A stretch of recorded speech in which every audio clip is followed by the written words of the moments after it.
കേരള ബ്ലാസ്റ്റേഴ്സിന്റെ പുതിയ പരിശീലകനായ ജുവാൻ ഫെറാണ്ടോ എത്തുന്നു എന്ന് പറഞ്ഞാണ് നമ്മൾ ഇന്നലെ ഒരു വീഡിയോ ചെയ്തിട്ടുണ്ടായിരുന്നു.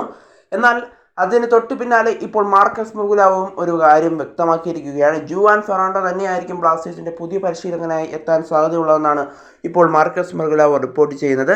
അതുകൊണ്ട് തന്നെ ബ്ലാസ്റ്റേഴ്സ് ആരാധകർക്ക് ഏറെക്കുറെ ഉറപ്പിക്കാം, ബ്ലാസ്റ്റേഴ്സിന്റെ പുതിയ പരിശീലകനായി ജുവാൻ ഫെറാണ്ടോ തന്നെയായിരിക്കും എത്തുക എന്നുള്ളൊരു കാര്യം. എന്തായാലും Juan Ferrando Mohun Bagan super ജയൻസിനെ ഒരു സീസണിൽ ഫൈനൽ വരെ എത്തിച്ച് കിരീടം നേടിയ ഒരു പരിശീലകനാണ് ജുവാൻ ഫെറാണ്ടോ. അത് കഴിഞ്ഞ സീസണിലായിരുന്നു. ഈ സീസണിൻ്റെ പകുതി വരെയും ജുവാൻ ഫെറാണ്ടോയായിരുന്നു മോഹൻ ബഗാനെ നയിച്ചിട്ടുണ്ടായിരുന്നത്. എന്നാൽ ജുവാൻ ഫെറാണ്ടോ ഇപ്പോൾ ISLലില്ല. അദ്ദേഹം വീണ്ടും ISLലേക്ക് തിരികെ എത്തുകയാണ്. ബ്ലാസ്റ്റേഴ്സിൻ്റെ ചുണക്കുട്ടികളെ കളിപ്പിടിപ്പിക്കാനാണ് അദ്ദേഹം ഇപ്പോൾ വീണ്ടും ISLലേക്ക് എത്തുന്നത്. എന്തായാലും അദ്ദേഹം കൊച്ചിയിലെത്തുമ്പോൾ എന്തായാലും കൊച്ചി നിന്ന് കത്തുമെന്നുള്ള കാര്യം ഉറപ്പാണ്.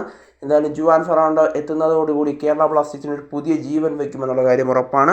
എന്തായാലും ജുവാൻ ഫെറാണ്ടോ കേരള ബ്ലാസ്റ്റേഴ്സിലേക്ക് എത്തുമെന്നുള്ള സൂചനയാണ് മാർക്കസ് മർഗുലാവ് എന്നുള്ള റിപ്പോർട്ട് ചെയ്തിട്ടുണ്ടായിരുന്നത്.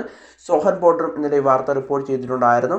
അതായിരുന്നു നമ്മൾ വീഡിയോ ചെയ്തിട്ടുണ്ടായിരുന്നത്. എന്നാൽ ഇപ്പോൾ മാർക്കസ് മർഗുലാവ് പറഞ്ഞിരിക്കുകയാണ് ജുവാൻ ഫെറാണ്ടോ കേരള ബ്ലാസ്റ്റേഴ്സിലേക്ക് എത്താനുള്ള സാധ്യതകൾ കൂടുതലാണെന്നുള്ളൊരു കാര്യം. അതുകൊണ്ട് തന്നെ നമുക്ക് ഉറപ്പിച്ച് പറയാം ജുവാൻ ഫെറാണ്ടോ കേരള ബ്ലാസ്റ്റേഴ്സിലേക്ക് എത്തും എന്നുള്ളൊരു കാര്യം.